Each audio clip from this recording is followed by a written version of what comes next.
bringing intensity within our lives. You know, a lot of the time, you know, we bring intensity in the wrong ways. We bring intensity within definitely the wrong ways, and this could be addictions, all types of addictions. It can be really anything. We just bring the intensity, and intensity being the sense of direction or sense of focus. You know, a lot of us become really successful at being focused in the wrong things, and there's never a wrong, but there's what's good in truth. And in truth, you know, becoming like, for example, losing ourselves to drugs or alcohol, like, this isn't negative. And we might say, well, of course it is. It's negative because you can destroy, you know, the family or friends and everyone which is in contact with you. But it's only negative if you stay within that trance, you know, and don't overcome it, because you could essentially make everyone suffer from your experience.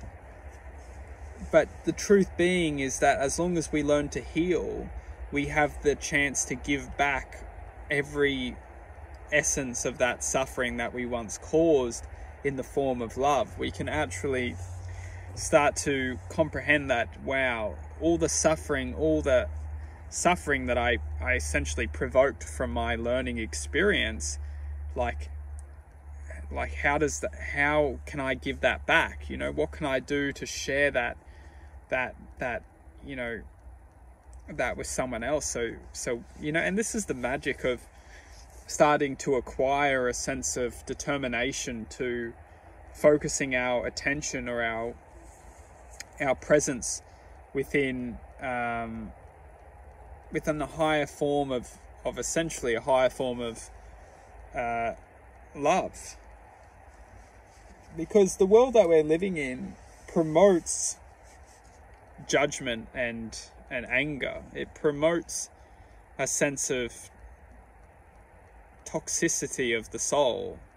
It doesn't love, and that's the truth. The existence which we're living in, it doesn't love. It doesn't nourish us. It doesn't give us that sense of satisfaction.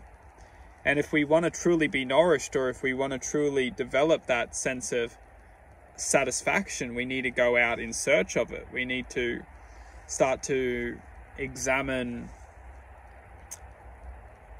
you know, the true identity, which is ultimately commitment to self-development. And it's that kind of acquiring that sense of focus or sense of determination or sense of, you know, self-achievement, or, you know, it's really self-acknowledgement. Because when we can start to acknowledge the self as an entity, we stop thinking. You know, it's the thought which really does the damage.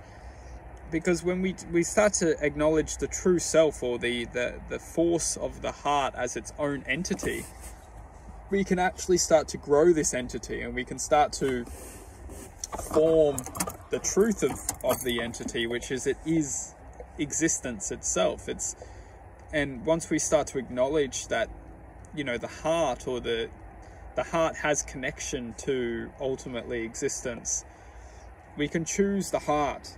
And that's the power, is acquiring our focus or our attention towards growing the heart's true self, or identity, or awareness, or whatever you want to call it. But the heart definitely has a presence to it.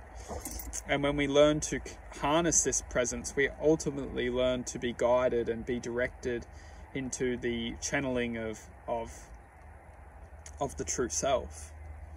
And what we do this is essentially infinite in nature. We have the infinite potential to glisten within infinite possibilities, and that's the magic of you know, our true nature. And a lot of us, we don't connect with that nature, and we only live from the mind's projection of this reality, and what this reality examines as truth, and the truth of which we are only taught, we don't connect to. So we could be fed ignorance all our lives and never question it to the truth of our existence.